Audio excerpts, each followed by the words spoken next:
Another issue that Dak Prescott's been involved in, and he got some ridiculous blowback from someone in the media a couple of weeks ago. He got some support from Hayden Hurst when the Falcons and the Dolphins played over the weekend, or the Falcons and the Cowboys, excuse me.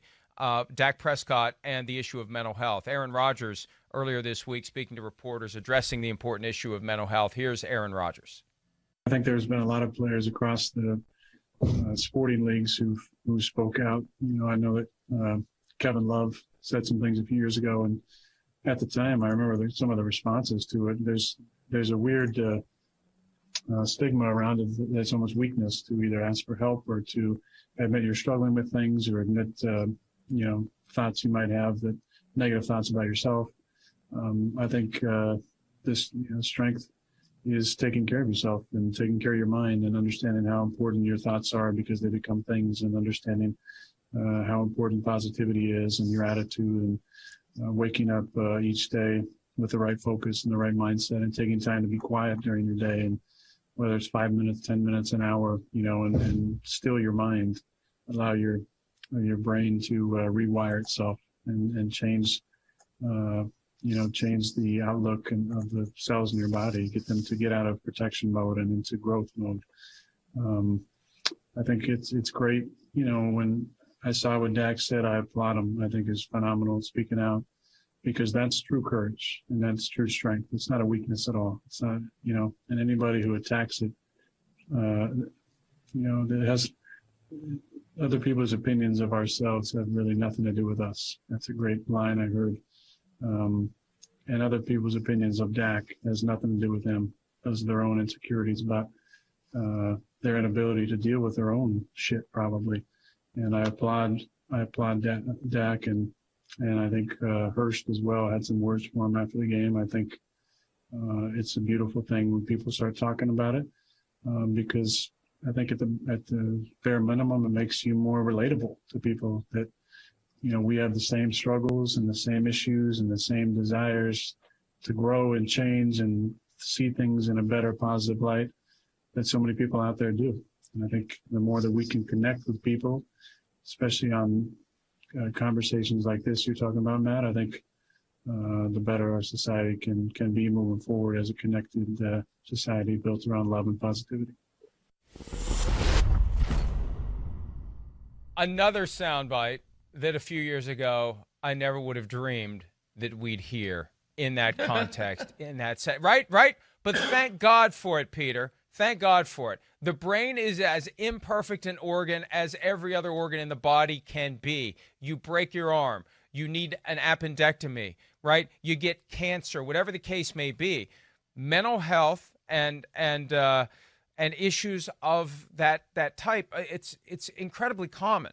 And the worst thing you can do when you're dealing with those issues is to ignore them, to have that mindset, well, there is a stigma and I'm not going to be perceived as tough if I say I need to talk to somebody, or that I can't handle things. It's okay to not be able to handle things. And when you think about what a professional athlete has to handle, my goodness, especially early 20s, right? You've got money that you've never had before. What the hell do I do with it? It's stressful to have to figure out, what the hell do I do with this? Where do I get a bank account? Who do I trust to invest it? Who's going to try to steal it from me? And then you've got people who want it from you, who expect things, who are going to accuse you of changing. You're different. You've changed if you don't give them what they want. And then you got to go perform. You got to step out into a crucible of 70,000 people who hate you and are screaming negative things at you. And then you go to social media, and God forbid you don't give somebody 2 touchdowns and 100 yards rushing that weekend for their fantasy team, or they're going to make threats at you. I mean, we think it's this life of luxury. It's not. And that doesn't even get to the physical toll of playing football. I mean, when you think of what these guys go through at an early age where their brains haven't even fully developed yet, they're not fully developed at least until they're 25. We're putting a lot of stuff on these guys, and we just think, oh, they're rich and they're famous. What are they complaining about? Well, there's a lot of issues that come from this, and the average person would not even be able to handle 5% of it, Peter. Yeah, I think one of the biggest things that teams increasingly in the last few years have really tried to address is the money that's given to players at a very early age. And because clearly, if you go from let's say you're in college football, and look, I don't know how college football works in terms of, who gets paid, who doesn't, who, I truly don't know. And I would assume that there are some guys who come out of college and come into the NFL who would not have been able to buy more than a Happy Meal at McDonald's, in their college days. And now all of a sudden they find that they've got $2 million in their checking account or whatever account it is. That is the thing that over the years, I know that so many NFL teams have tried to address, and they should address. Not to mention the incredible mental pressure that there is. All of a sudden, you're going from playing a game in college for no money. You get nothing whether you win. You get nothing if you lose, whatever. And now, you understand that your livelihood is on the line every week. Imagine the mental pressure that is on that. And again, nobody's crying for these guys. It's a great life for so many of them, but that doesn't take away the fact that there is some pressure. There's definitely pressure. There's that ever-present possibility of a serious injury, something that would take away your career like that.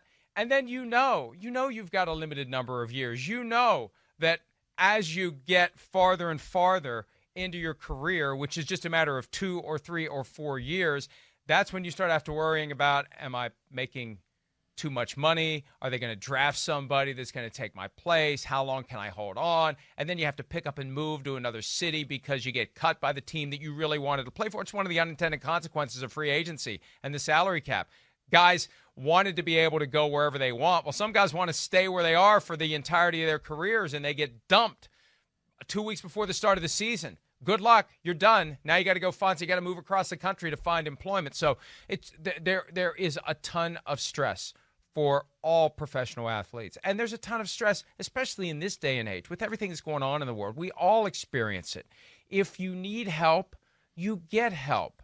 And you don't worry about getting, a weird look or a weird passive-aggressive comment from a friend or a family member. And those people who would do that are the ones who really do need the help. They need to understand that not everyone can deal with the pressures of modern life, especially as modern life continues to get stranger and stranger, Peter.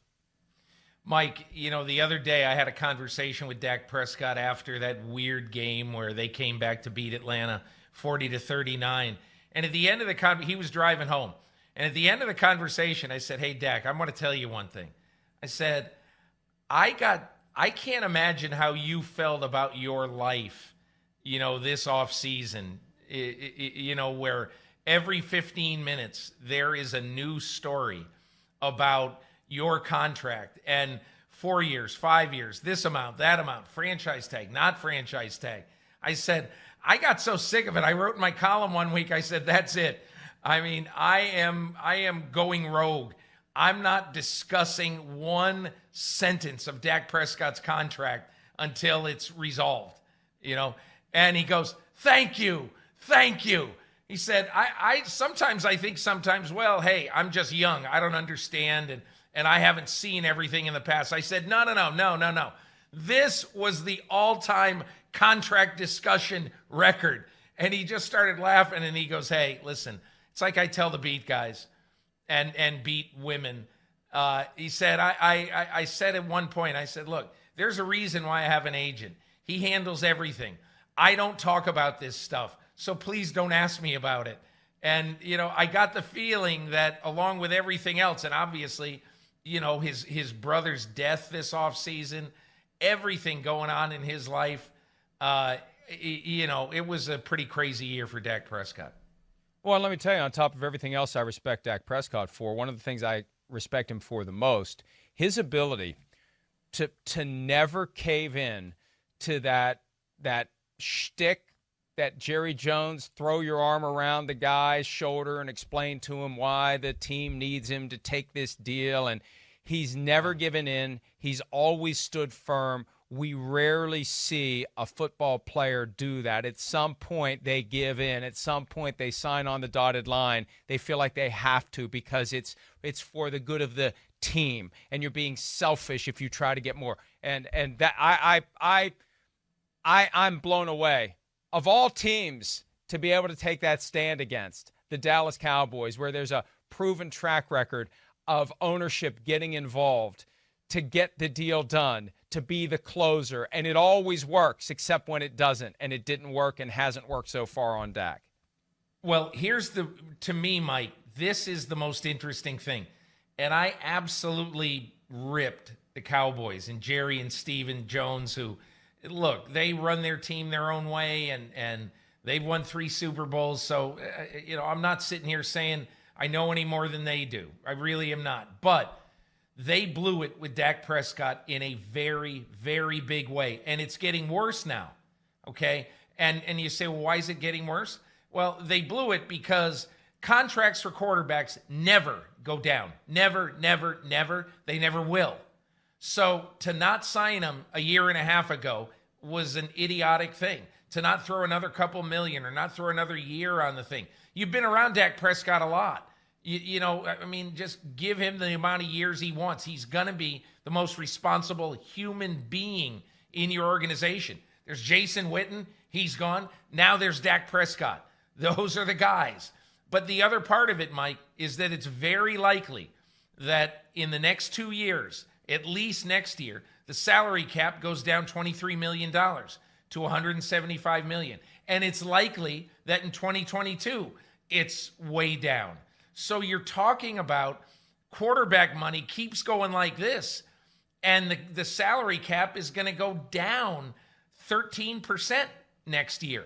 And so, the Cowboys really are in a hole with this.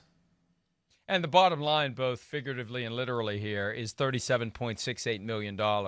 That's what Dak is entitled to next year if the Cowboys apply the tag again, regardless of where the cap goes. So if the cap goes down 13%, his pay goes up 20%. 37.68 in cash and cap space with no ability to wave a magic wand and shrink the cap figure. No, not unless you sign into a long-term deal. And that's what he's going to be dealing with next year, same as this year. And it's a very simple analysis. I get $37.68 million this year, and who the hell knows what's going to happen in 2022. Maybe I become a free agent. What are you going to offer me on a long-term deal to get me to give that up? So he's winning on the field. He's winning off the field when it relates to how much the Cowboys are ultimately going to have to pay him, and he's definitely winning when it comes to making us all aware of the realities of mental health. So good for Dak on all fronts. We look forward to seeing him play this weekend